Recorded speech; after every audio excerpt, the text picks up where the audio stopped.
Ramsey and Castletown opening hours will be extended. A spokesperson says Isle Bank doesn't have the resources to open all branches right now, as staff have been redeployed during the crisis to deal with requests for overdrafts, loans and capital repayments. The bank has also apologised for the continued closures and says reopenings are under constant review. Organisers of the World Tim Bath Championships say hosting the event will give some enjoyment back to the island. Following the relaxation of social distancing rules, the Castletown Ale Drinkers Society has decided to run the event. It's due to take place on the 22nd of August in Castletown Harbour and will include Tim Bath heats along with team snake races and flying machine contests. All money raised will go to local charities. Boris Kitching is one of the organisers. There's not that much social events on the island at the moment. So once the social distancing was relaxed and the gathering, we decided to give it a go to see if we can get any response. And there's no way that we're trying to take anything away from the Tim Bath Championship, because we've actually organised ours as a team challenge rather than a championship. International news next. The makers of Stressless start with cutting-edge back and lumbar support, which evolves into the design of exquisite chairs and suites for home and office. Experience the ultimate in comfort and design in our exclusive Stressless studio at Millie Chaps of Ramsey. From further afield, the Unite Union says plans by Swissport to cut around 4,500 jobs in the UK and Ireland are devastating. The airport ground handling firm is expected to shed about half its workforce due to the impact of the coronavirus. Pilots and air traffic controllers have been blamed following a passenger plane crash in Pakistan last month, killing 97 people. They've both been accused of failing to follow procedures. And 1 in 10 businesses in London have permanently shut their premises because of the pandemic. A survey of 500 firms has also revealed around 1 in 7 will move to working from home completely once lockdown has ended. Manx Radio News at 3 minutes past midday are next at 1. In the meantime, you can keep up to date with the latest by following us on social media or at manxradio.com. Most ShopRite stores will be open between 8 and 9 on Tuesday, Thursday and Saturday mornings for our senior citizens and vulnerable customers. Please check your local store for details. Manx Radio Weather with Manx Glass and Glazing. Jeremiah, thank you, Rianne, from the Ronaldsway Met Office and the pen of David Britton. No warnings out in the North Irish Sea for the next 24 hours on the island today. Lovely, dry and sunny. Light breezes, 23 degrees top temperature, dry and clear this evening. And through the night as well, we're down to 16 degrees. For Thursday, Jordan, dry, sunny, daytime maximum 26 degrees, dry and clear with light breezes after dark, and the overnight minimum 16 degrees into Friday. Sunny intervals at first, then thundery showers on Friday. As the day progresses, 19 degrees. High water this afternoon, 25 past 2. Low water is at 19 minutes to 9. Sunsets at 4 minutes to 10. We're still getting dark about 20 past 10. High water, 27 minutes to 3 a.m. and sunrise tomorrow morning is at 14 minutes to 5. The team at Manx Glass and Glazing are available for email inquiries. Contact them on inquiries@manxglass.com. Need a new TV? Waltons offer a great selection from the latest Samsung QLED TVs to LG OLEDs. New models arriving this month. To see if we can deliver, visit waltons.im or call 611 711 for current operational details. When you're going on holiday, don't forget your cat's holiday. At Pagode Cattery, we care for our guests just like our own cats. Phone 676 947 or see Pagode Cattery on Facebook. Cowley Groves offer free post-lockdown property advice and assistance island-wide. With super competitive rates, high-quality video marketing, unrivaled social media presence and on-call 24-hour professional service. Call 625 888 today. To help support the Man Cat Sanctuary, you can visit our website and donate to our food bank, or visit Bradley's Gift Shop. We rely entirely on the generosity of our supporters and worldwide visitors. Visit our website at mancat.com for more info. The Man in Line with Andy Wint, furnished by Magic Carpets.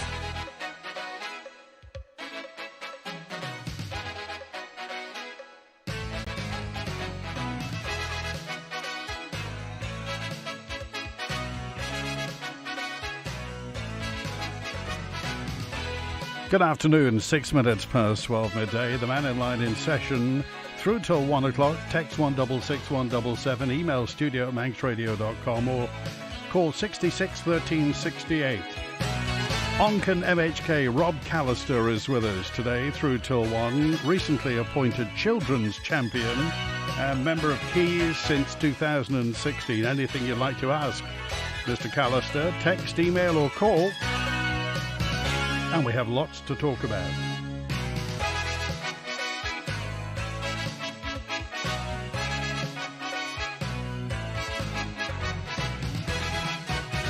And good afternoon, Rob Callister. How's things, Rob? Fantastic, thank you, Andrew, and thank you for the invitation. Now, no further confirmed positive test for coronavirus, so this is, 34 odd days now. What's the feeling like in Tynwald and in Keys about how we've done?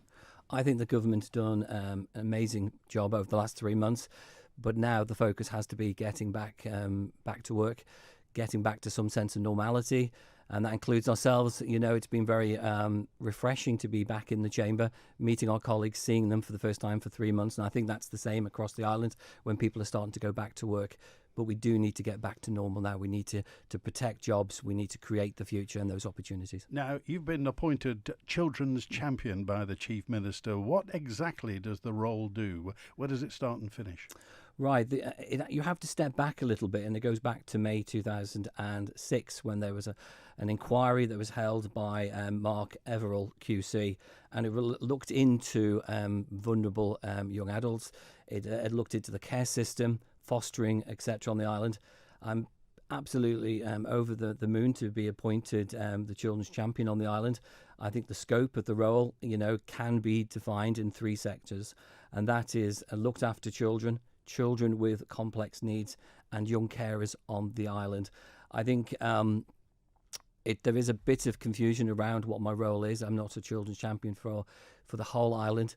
It's just defined within those roles. However, I'll always listen to concerns that parents may have, and I will feed them through to the department if need be. You made quite a revelation inside Parliament when this was announced. Obviously, Tim Baker was there before. You've been through it, haven't you? It's taken me 30 years to suddenly speak out on my own concerns, my own experience of being in the care system. Just to clarify, both of my parents are still living on the island. I have a great relationship with them. Unfortunately, my parents went through a divorce. My mum was ill at the time, and unfortunately, I was completely a very wayward child. I was uncontrollable, to say, at a young age. I had 2 very, very good social workers, but I did find myself in the children's home in Ramsey. I did also, unfortunately, find myself homeless for a very short period of time, around 2 weeks, at the age of 17, before I was picked up and taken to my father, who I didn't really know at the time, but I've got to know very well since. And I don't know what unlocked those sort of experiences, those feelings, but Tim Baker stood up in Tynwald in November 2018 and brought this motion about looking at accommodation for vulnerable young adults who are leaving care and suddenly finding that cliff edge where they're no longer looked after by the corporate parent, which is government, in those circumstances. And I just shared my own experience. It flooded everything back to me, and I was surprised how it did happen, because I'd locked those sort of thoughts and those dark times, locked them away for over 30 years. So it was a privilege to open them up again. And when I sat on this committee with Kerry Sharp and Tim Baker, we went out and we met children in care. And it's surprising how they saw the suit, they saw the tie, they didn't see that I'd shared their experience. But when I took my jacket off and I shared my story with these young adults, I have become friends with a few of them. And it's fantastic now that some of these young adults themselves have got jobs. And, when I see them from time to time, they tell me what's going on. They say, I've got a job, I've got somewhere to live now. It's fantastic. And their confidence is growing. And what we need to make sure is that people who are coming out of care, they're not facing the cliff edges, that they do have a voice. And I want to make sure that voice is strong. I have to applaud Tim Baker and Daphne Kane. They've been 2 excellent children's champions. So it's fantastic to take on that mantle. Hopefully I can achieve the same standard that those 2 have set. How old were you when things went off the rails? Well, I was probably from the age of 10 up to about 17. As you say, I was in and out of Ramsey Children's Home. from the age of about 10 because my mum wasn't very well. But I was also made a ward of court, so I had two fantastic social workers. Believe it or not, one of them is a constituent of mine, so we still speak from time to time. I'd love to have a conversation, see what his thoughts are of what I've achieved over the last 50 years of my life. So was it cathartic in any way when as you say, these feelings that you'd locked away for such a long time suddenly came to the surface? Did any sense of resolution, redemption of it all? I think that's quite a good question. I was just sitting in Tynwald listening to my colleague Tim Baker speaking about vulnerable adults in care and how we need to make sure they've got a minimum standard of accommodation. And I know when we went out and speak to them as a committee, and that committee made 18 recommendations, which I still want to push through. But we listened to some of these circumstances, young adults leaving care, not able to access laundry services, landlords charging more than what the government pays in rent. For example, the government did pay around £116, but landlords on the island will be charging £130. So that extra money has to be found from somewhere else. So it's always a struggle for them young adults. We need a minimum standard of accommodation for people leaving care. And when I listened to the words that Tim Baker said, it made me stand up. And I don't know what done it. It just made me speak out and say, I have been homeless. I have been in care. And it was a struggle. And throughout my early life, people needed to take chance on me. And it's always been through life. People, even now, when I stood in Onken in 2016, people needed to see me and give me that chance. And I'll always be in debt to the people of Onken for giving me that chance. And I'm in debt to the Chief Minister for allowing me to really push the agenda for looked after children, vulnerable children, to make sure that they are heard. What will success mean to you? Where do you want this to finish? Where do you want that level of success to be? Yeah, when at the end of this administration, I'd like to think that we've improved the education for looked after children. I'm hoping that we have improved employment skills, opportunities for looked after children, improved accommodation. So when they've come from a secure environment in the care system to suddenly having to leave that and you find that you're on your own, we need the network and the systems around them to go beyond the age of 18 and I know one of the recommendations is that we actually take that responsibility, the corporate parent responsibility, possibly onto 21, or if need be, we take it even beyond that to make sure that these vulnerable young adults are actually settled in our society. They are given equal opportunity to succeed as everybody else. Most people around the island have fantastic parents who nurture them, look after them, they encourage them, support them to make sure they have the best chance in life. We have to do that also for people in care. Rob Callister, MHK for Onken, is with us. If you want to get in touch or even speak, you can call 66 13 68, email studio@manxradio.com, or text 166 177. We're one of the richest places on the globe, Rob. So why do you think it's taken so long for us to get this way? Is it an insular mentality? The Isle of Man can afford to look after vulnerable young children. It's not a question of money, is it? I don't think it is. I think it's just we have some fantastic fostering parents here, and we have some fantastic carers on the island. We have some great systems. But as Tim Baker highlighted in his motion that he brought in November 2018, there are situations where there's cliff edges, and we need to smooth them out so people can have a transited sort of period from being in care to getting into society and making their way in life. What state is the foster care system on the Isle of Man? Is it functioning properly? Well, as I say, I've only just been appointed. I have already got a meeting scheduled with a fostering group on the island, and that will probably take place next week. So I'm looking forward to listening to what they've got to say. I mean, just to give you some numbers, looked after children on the island, there's around 92 at the moment. I don't have a figure on young carers, so that's something I want to look at. Children under a protection order is around 90. Children in residential care is around 24, and we have around 44 children in mainstream fostering at the moment, and we have around 21 young adults or young children that are with family or friends. And these are avenues that I want to explore. I want to make sure that when they come to the end of their care, within the social service system, that they have equal opportunity. That's the key thing, equal opportunity to succeed. And I know when I came out of the care system, I didn't leave school with very many qualifications. I had my first job was at the airport at the age of 17. I was paid £2 an hour, and I had to get up every day at 5:30 and hitch to the airport to start at 6. What did you do? I just did whatever the airport asked me. So I was doing catering, I did luggage, whatever needed to happen. I worked there for 3-4 years. It was a great time in my life. It gave me good skills such as time management, etc. But I enjoyed it. But it was never going to be a lifetime because the pay was not very good at the time. But I learned so much, but it gave me the opportunity, gave me the skills that I needed to keep going. And then late in my sort of 20s, I realized I needed to go back to school. I needed to get qualifications. And that's what I did. I spent probably even, the last 15 years, 20 years, educating myself to a degree level without holding a degree, but at that sort of qualification level. And then obviously now I'm very, very successful. I'm very chuffed to be elected as an MHK representing this island and Onken. Rob Callister with us today. Lots of things to talk about in the next hour or so. We'll talk about his role as children's champion, of course, as well, and also stuff about Onken. Because when did you decide? Was there a moment you decided you wanted to be an MHK?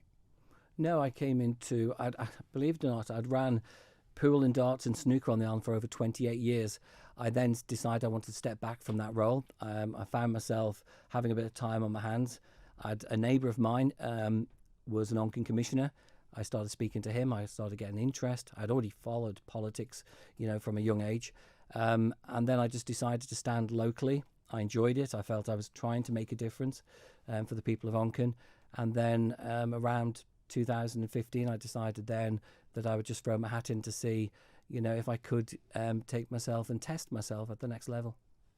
Onken's a fairly volatile constituency, isn't it? People do come, unless your name's Peter Carron, of course. He was there for years and years and years. Will you be standing next year, 2021? Yes, I'd like to hope that I will be standing. I think I've gone through 4 years of learning. I've learned so much about myself, I feel like I've tried to represent the people of Onken as fairly and robustly as I can. So yeah, at this moment in time, I can't see why I wouldn't stand again. Did you have a surgery last Saturday, was it? Yeah, I had a surgery last Saturday. There was a number of people came in. I was very pleased. A couple of people just came in just to say thank you for helping them out during the COVID-19 pandemic over the last 3 months. Do you find that constituency work fills a lot of your time? Do you still do much chatting to constituents and sorting problems out? Yeah, I think it's probably split 33%, constituency, 33% department, and 33% the parliament sort of work. But it depends. The last 3 months I've been heavily involved on a constituency basis, trying to help people who've been turned down for applications, helping people who needed to fill in applications.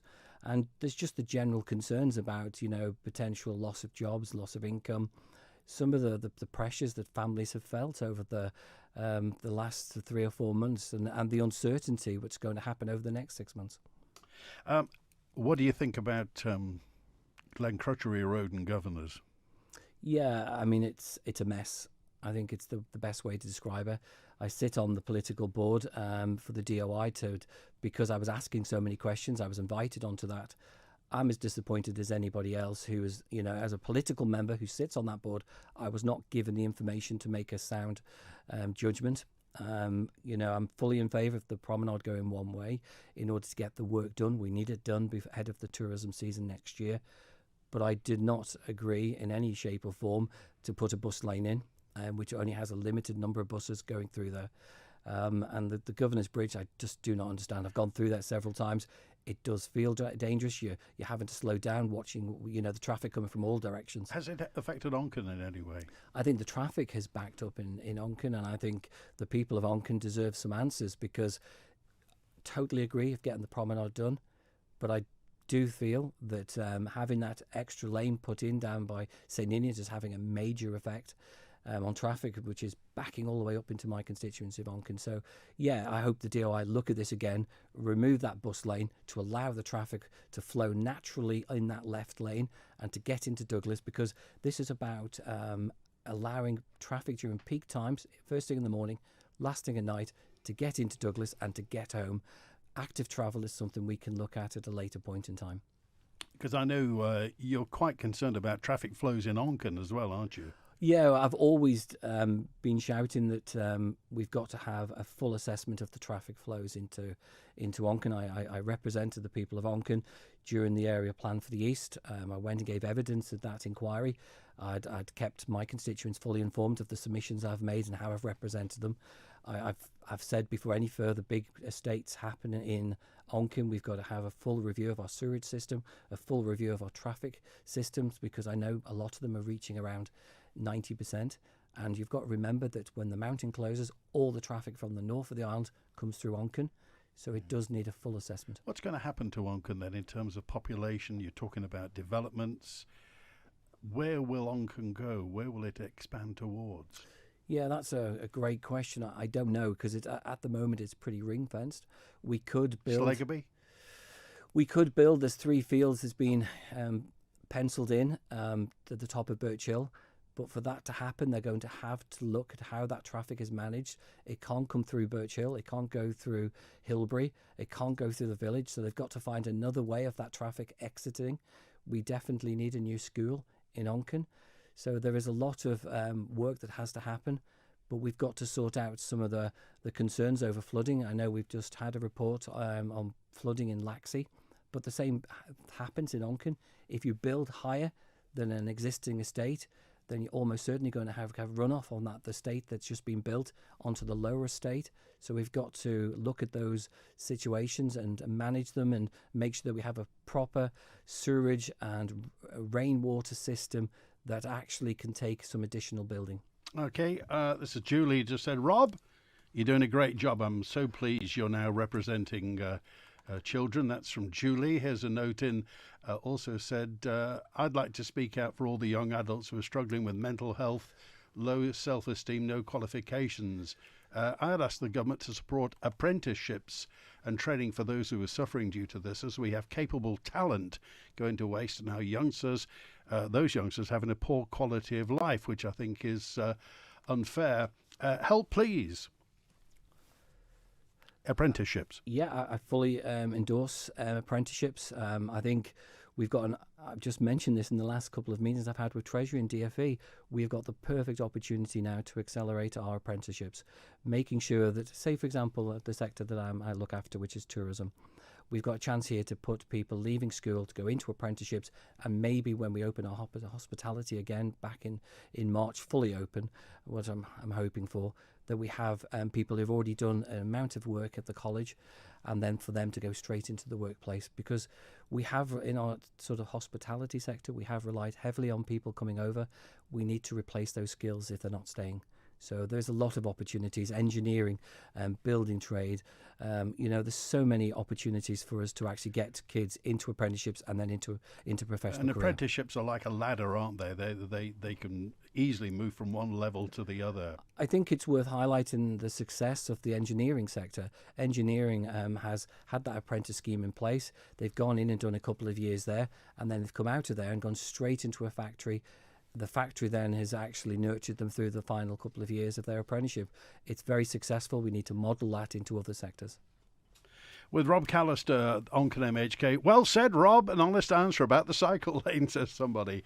Another one says, hi, Rob. I was at Notfield for many years and I was told to leave at 16 with no help.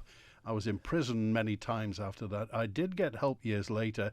I'm 60 years of age now and I worked at the same job for many years. Got a good family, but it wasn't due to the care system at the time. I think that is a common story, that people come out of care and then they have to find their way in life. And sometimes it does take years. What we need to make sure that is eradicated, removed, and then people come out, that we actually look at their education program before they leave care. We look at their employment opportunities, look at how they manage finance. Something as simple as that. Somebody leaving care where everything's been managed for them in a set environment. Can they actually come out of there? Can they pay their rent every month? Can they actually look after themselves? Simple things like that. So that doesn't happen. They wouldn't be taught simple personal finance. I think it has changed since my time. But these are the sort of things that that we need to make sure are absolutely in place, that there is an area of a time of a transition period, that people leaving care get all the skills, all the qualifications they need and support beyond that, because you suddenly go from living in and I can only use my own experience at the moment, you're living in a care system, and then suddenly you find yourself on your own. The home is very quiet. It just feels different. So we need to have that buffering to allow there is a step from the care system into society. Rob Callister is here today, and a note in that just said there are certain things that kind of move the debate on, and years ago there was that horrific double murder at Lease Lodge. Do you remember Sam Barton and George Green, the two children who were in care and who were murdered? Obviously the Notfield inquiry has come along. I know Kerry Sharp has done an enormous amount of work in that as well. When would we, and again this comes back to what would success mean, when would we know that first of all, are we on the right track, and when will we know we've got to where we need to get to? I think, that particular point, it did. The appointment of a children's champion came from that inquiry in May 2006, as I've mentioned with Mark Everall. A recommendation 132 was about appointing a children's champion. I know the appointment of the children's champion is very close to our Chief Minister's heart. I also know it's very close to a lot of Tynwald members. They want to see this progress. And as I say, in November 2018, Tynwald set up a committee. It had myself, Tim Baker, who was the chair, and Kerry Sharp. We've put before Tynwald, which was fully supported, 18 recommendations. One of my tasks as the children's champion now is to get those 18 recommendations absolutely put in place before the end of this administration. They've been approved. Everybody supports them. Let's get them done. Okay, Mike is with us now. Mike, you want to talk about... Is it the bus lane you want to talk about, Mike?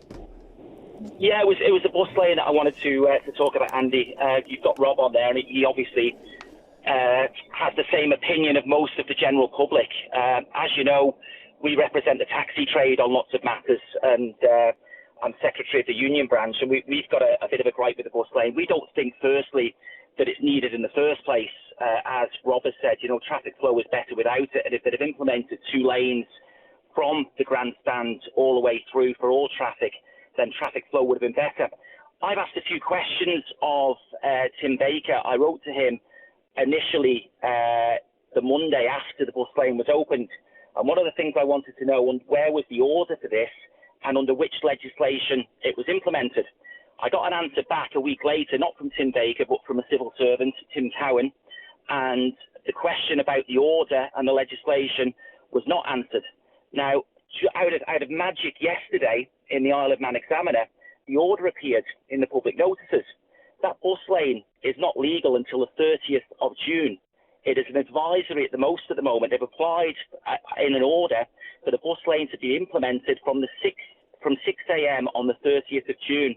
So nobody in the general public has to adhere to that bus lane as far as I'm concerned at the minute. It isn't legal.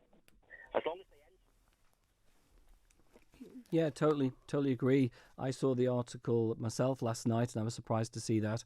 I will be picking this up on a constituency issue on behalf of my constituents, but it's probably going to be raised at the next Promenade meeting. I think there's just a lot of clarity needed on this. I understand that we've got to get the Promenade done. We've got to have vehicles being able to get into the capital, including buses.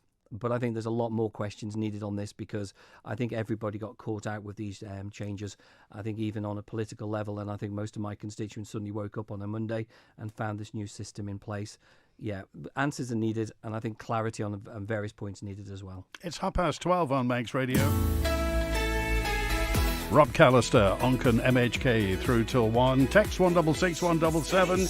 Email studio@manxradio.com or call 66 13 68. Farmers markets are still open as normal, but with social distancing precautions in place. So come along and support your local farmers markets, where you can still buy a wide range of fresh, fabulous, great value Manx produce. Just keep 2 meters apart and follow signage and instructions when you visit. For the latest updates, including times and locations, visit iomfm.co.uk or find us on Facebook. Isle of Man Farmers Markets. Please help us to help you. What's too hot in summer and too cold in winter? Your conservatory. Well, now, Phoenix Windows can convert your conservatory roof with a solid, lightweight insulated roof to turn your conservatory into a room you can comfortably use all year round. Phoenix Windows for free estimates, free surveys, bespoke made-to-measure windows, guaranteed work and all-island coverage. For your free, no-obligation quotation, call 816628 or visit phoenixwindows-iom.com. If you're in catering, there's a fantastic opportunity right now at Peel Golf Club. This thriving all-year-round golf club is looking for a suitably qualified caterer to take over the catering franchise. With over 600 members, plus competitions and room hire events, there's plenty of potential for the successful applicant, who needs to deliver an excellent dining experience to both Peel Golf Club members and visitors, from bar snacks to large functions. Interested? Then contact the club secretary on peelgc@manx.net. A&B Metals, A&B Metals. Gates and railings, balustrades, structural steel, it's our game. Come to the A&B Metals crew, there is nothing we can't do. A&B Metals know the rules, we've all been to metal school. All our teams are skilled to use all the metal working tools. A&B Metals for the biggest range in stock of structural steel and cladding for collection or delivery. Talk to the steel experts today. A&B Metals, A&B Metals, A&B Metals. Aon is the island's commercial insurance broker of choice, providing businesses with risk solutions including buildings insurance, liability, professional indemnity and more. Aon combines expertise and full remote working ability with access to top insurance providers worldwide. Call 692-400 or search online for Aon Isle of Man. Aon Isle of Man Limited is registered with the Isle of Man Financial Services Authority as an insurance intermediary in respect of general business. Rachel and Tim of Island Hearing in Port Erin are delighted to be open and taking appointments again for all aspects of hearing care, including specialist hearing tests and earwax removal, helping you to reconnect to your life during these challenging times. Please be assured that we are here to take care of your hearing in a safe and caring environment, with home visits available if necessary. Please call Tim or Rachel on 830-722 with any questions or to make an appointment. The Nation Station, Manx Radio. The Man in Line with Andy Wint. Furnished by Magic Carpets. And Rob Callister, Onken MHK, with us, talking about his role as the children's champion and also being an Onken MHK as well. And somebody asked about TT. Obviously, you're in Enterprise, aren't you, as well? So they're just saying, can we claw TT back next year? What are the signs and indications? Well, I don't know what they mean by the word claw, but we're hoping to put on a fantastic event where the team are working tirelessly, to put this event on in 2021 bigger and better if we can. I know there's been some concerns around deposits and bookings and the industry themselves, and I can assure the industry themselves that the visit agency, the tourism agency are working tirelessly to try and find solutions for our sector. I have been a strong voice in meetings with Treasury and within our own department to try and find the solutions we need in order to bring back our tourism sector as quickly as possible. It's when Mr. Skelly said that TT21 2021 will be back bigger and better than ever. That obviously it's going to have to hit the ground running and will be, to be something fairly special. I think it's got to be something special. I think it's something that we need to, to absolutely make sure that we're being very supportive towards our loyal fans. And, the event attracts somewhere around 45 to 46,000 visitors every year. I know there's been some concerns around deposits. We are trying to work through a solution if we can, but this is in conjunction with industry. And, again, I do thank every single loyal fan that visits our island to take, to actually take part in that event. Paddy's with us now. Paddy, you're live with Rob Callister, MHK. Hi, Rob. It's Paddy Delaney. Just saying, Rob, if any of the children in care want to come to the boxing club, Manx Amateur Boxing Club, there'll not be any charge for them.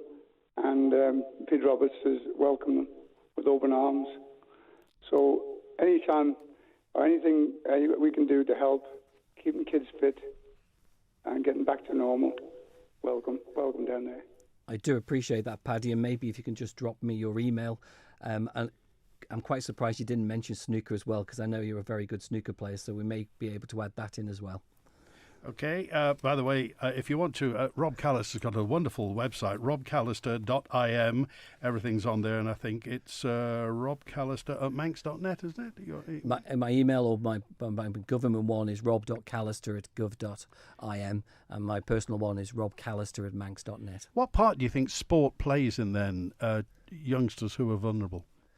I think it's a range of skills that they need. I mean, sport is. I've just spoke to we just mentioned there about Paddy. Me and Paddy have had many games of snooker.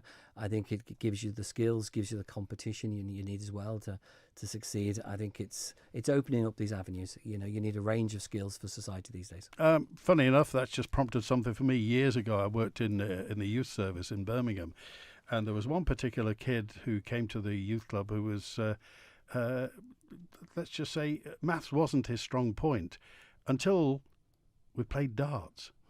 Yeah. And suddenly practical maths, playing darts, unlocked everything. It was astonishing how something with youngsters, vulnerable youngsters, and most people anyway, but particularly with younger people, there's always a key. There's always something that you can find that will start to unlock potential within children. I think you're absolutely right. I think the one thing that I found when I met the group of young adults at St. Christopher's, I have to say that they would say that the one thing they're missing is confidence. They felt that they did this thing called superheroes, and it explains some of them, and a lot of them comes down to that they're misrepresented. People see them as different, and they're not different. They just may have a few more challenges, a bit like myself, but at some point they will find their way in the world. I would never have believed when I was I was homeless at the age of 17, that suddenly 33 years later I'm representing this island in the best place ever, and that's in Tynwell Court. Where did you stay when you were homeless? I just slept rough, and it's surprising that I forgot all those memories until 18 months ago. But I ended up sleeping. Shelters, hedge bottoms. I just found a couple of properties that were open, and I just slept on the floor in there. And I remember vividly now that. Actually, how I got found was I was asleep in a phone box, and it's now where the town hall was, and the police picked me up, took me to my father who lives in Ballaugh, who I knew but didn't have a really close relationship. But then we've become friends, and he's quite funny because he rings me up just to moan at me as an MHK, and I keep telling him to ring his own MHKs, but he likes to ring me and just have a moan down the phone. But I have a great relationship with both my parents. They've been very good role models in my life.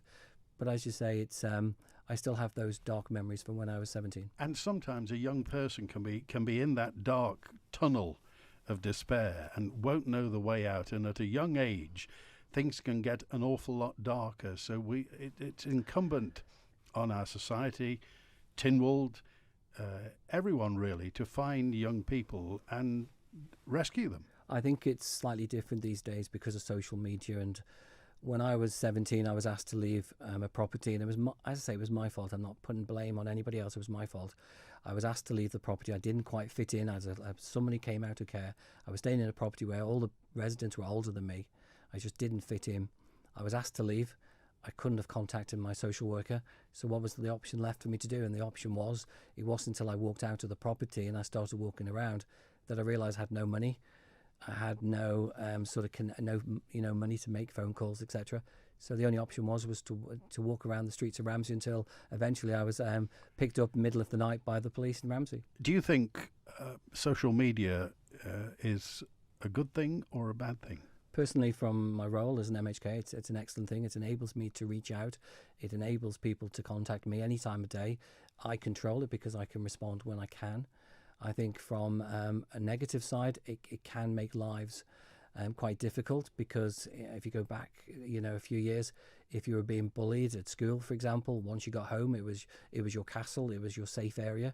These days, bullies can access homes across the island, and again, that's something I'm very passionate about, that we protect children at home and we resolve any problems around bullying.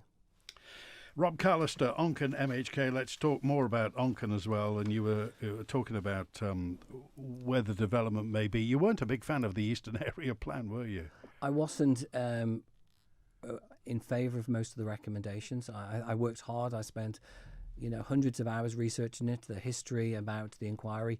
I thought the inquiry was fair, and But the 3 fields at the top of Birch Hill, I think there's a lot of concerns around those if we start building on them, because of that the sewerage, because of the drainage, and the runoff of rainwater. I just feel that if we're going to have a proper discussion about is Onken to expand, then that has to involve everybody in Onken. What's going to happen to Main Road though? Because it's the only way through. It is, and I think we've got to have that conversation. And this also adds into, if we're increasing the island's population, where we should build. It shouldn't, all of the recommendations say that we should build more in Onken and we should build more in Douglas. Why not across the island? Why are we not spending more money converting some of our offices in Douglas into flats and getting people to start living back in the capital again? I think it's one of the things we should be looking at before digging up any more greenfields. Have they built on Follies yet? No, it's one that I highly recommend. How long has that been? I don't know. It's one I'm going to pick up in the next few days, actually. I've already got all the paperwork in my bag. I want to contact the owner of that site. If need be, even speak to the local authority to see if they can buy it and put on first-time buyers and a bit of social housing. We need that site developed as a matter of urgency. And also, isn't there going to be some sort of care home built in Onken as well? Yeah, it's on the outskirts of King Edward Road. I still think it's the wrong place for an older person's complex.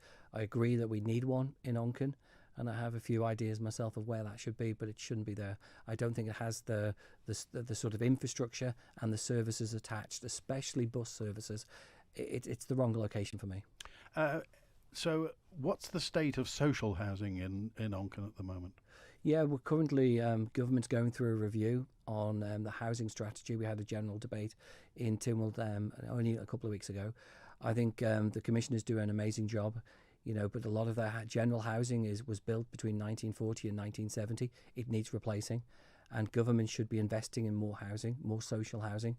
I think since 2013, we've spent over £70 million. We've got some fantastic new estates in Ramsey, in Ballasalla, and in Douglas.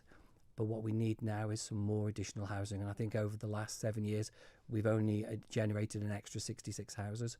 So all of that needs to be looked at, and we need more mixed-use properties. We need people out of social housing at a young age into first-time buyers. Government should be doing that.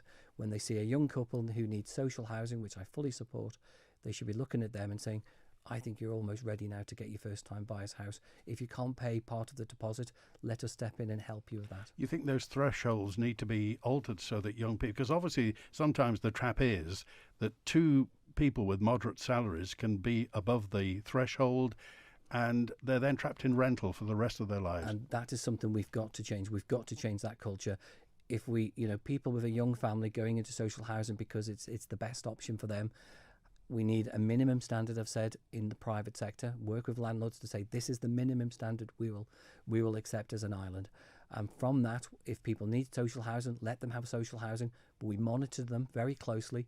We support them. And if they feel, a young family with 2 young children, they can't quite get on the first-time buyers because they can only save 10%, then we will step in and say, right, we'll give you a mid-term rent property, we'll give you a buy-to-save scheme, something that gives them the option to get those keys at a young age. Fascinating chat. Rob Callister here till 1 o'clock on Manx Radio. We've got lots of messages to get through. And you can text on 166 177, email studio@manxradio.com. Manx Radio. If you develop any symptoms of coronavirus, a high fever, a new continuous cough and/or loss of smell or taste, however mild, self-isolate immediately and contact the COVID 111 helpline for advice. Visit gov.im/coronavirus. IM1 call centre, the place to go. Great choice and prices so low. IM1 call centre on the main road. Cars of every kind at prices that are hard to find. Visit on Facebook to see the range or call 611-040. Great service, choice and prices low. IM1 call centre, the place to go. sun, sea, sand, and seriously stylish furniture. Paradise & Gale invite you to sharpen up your summer and give your home a hot new look.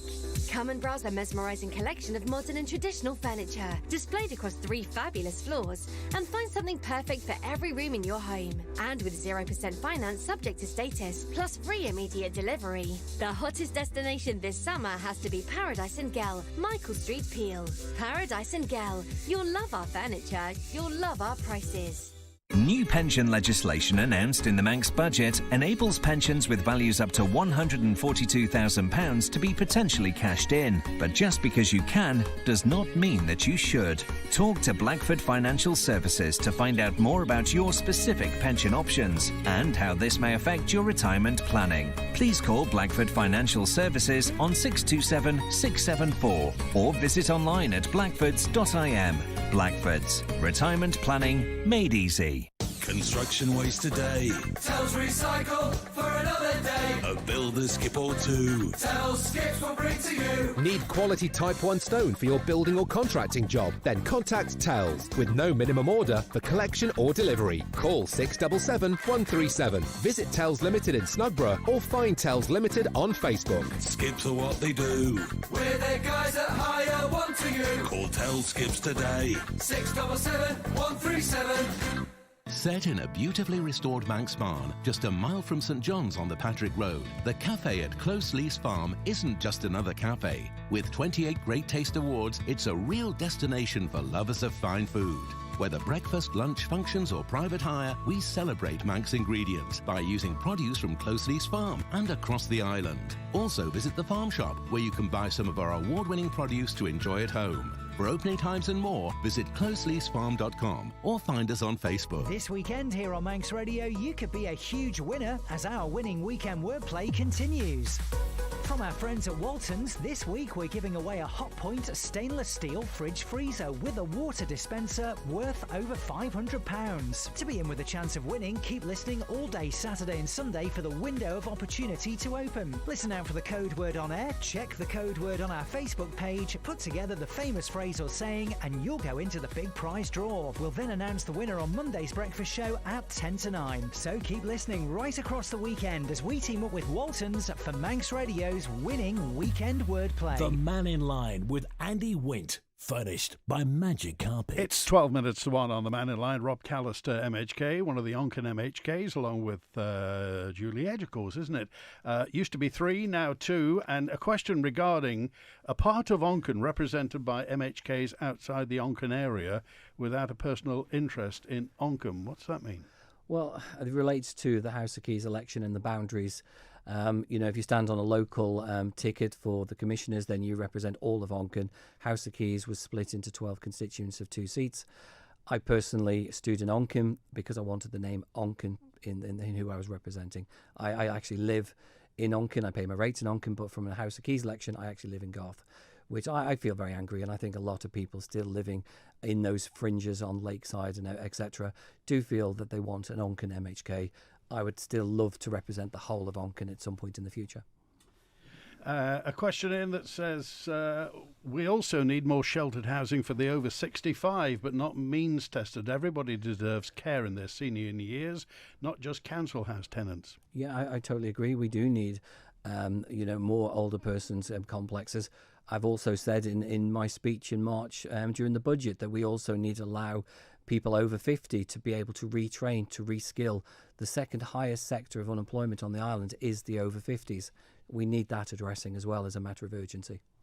OK, parents have a lot to answer for when it comes to arithmetic, because many of them tell their children that maths is hard, says David H. And we've talked about vulnerable children. Where do the parents fit in this? I think across the island, most parents do a fantastic job on behalf of their children. They give them the perfect start, to get into society, to get a good job, get a good education. My role, as I say, as the children's champion, is to focus on those that are in care, those that have, where the government is the corporate parent. And I think if parents need support and help, then, they can contact me. I may not be able to do it as a role under the hat of the children's champion, but I will certainly forward it on to departments or forward it on to their own MHKs to try and help them and support them wherever they feel It's needed because, there'll be some parents who feel that their children's education has fallen behind over the last 3 months. So we need to fill those gaps. Another question in that says, for next year's TT, can we close the prom on race day evenings and accommodate the bikers who used to love the entertainment on the prom, especially around Bush's Bottleneck? Such a great atmosphere and a great spirit in those days. That's Paula, comes under the general heading of big year next year. Anything planned for entertainment? We haven't looked at entertainment yet, but as I say, yeah, I remember the days on the promenade where it was open and bikes had fun. We haven't looked at any particular project yet for 2021, but I'll take it on board.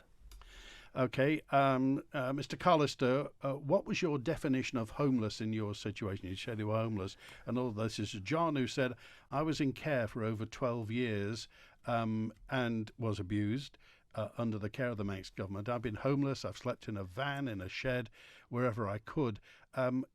Now, do you think, has the government issued an apology to Notfield and people who slipped through the net? I'm not aware of them making an apology, and it's not for me to make that apology today. I do feel for John, and as you say, I was fortunately in Ramsey Children's Home. My definition was very similar to John's. I was staying at an accommodation. It wasn't right for me. I was asked to leave. I left and suddenly found that I was walking around the streets, and I was homeless. Just finding somewhere to sleep. I can't remember the exact length of period, but it was somewhere up towards 2 weeks. But as I say, certainly not on the same level as John. And I personally, for myself, I feel for some of the people that had to stay at Notfield during those difficult periods of time. And my thoughts go with John, and I hope he gets that apology in the very near future.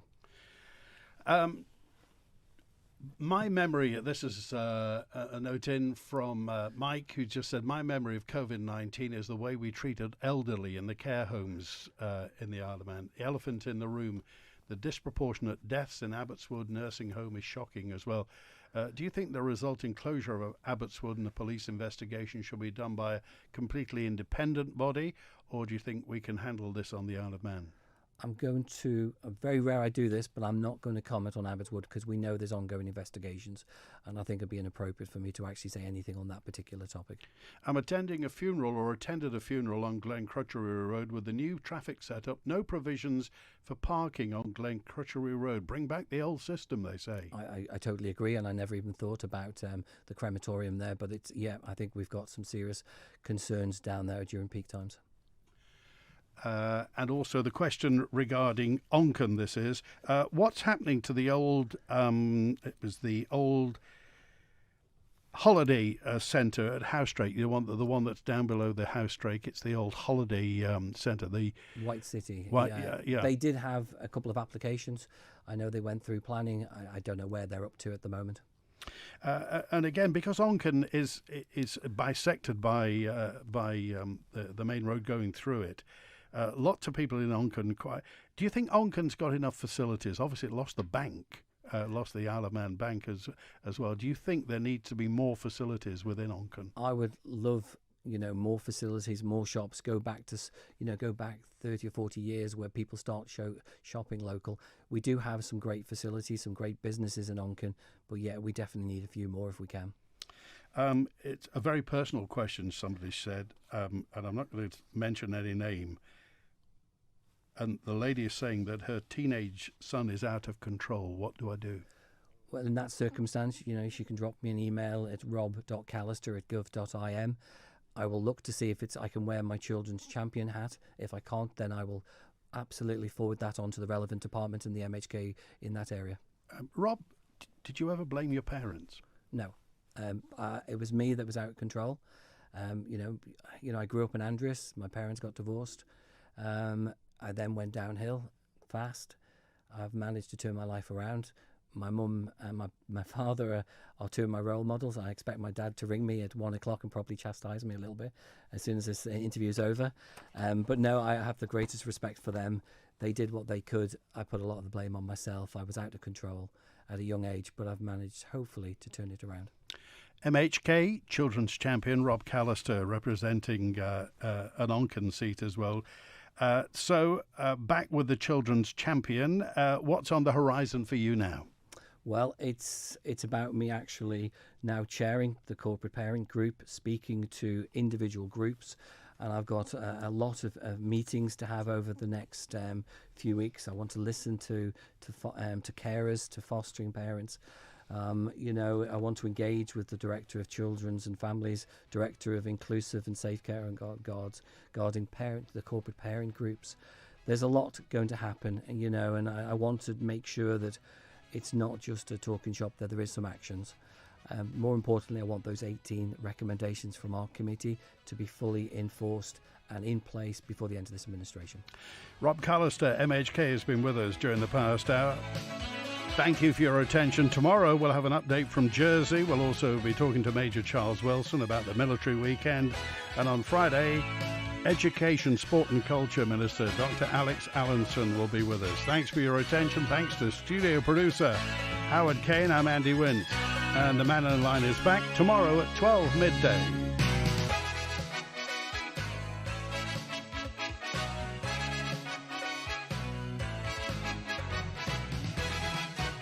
W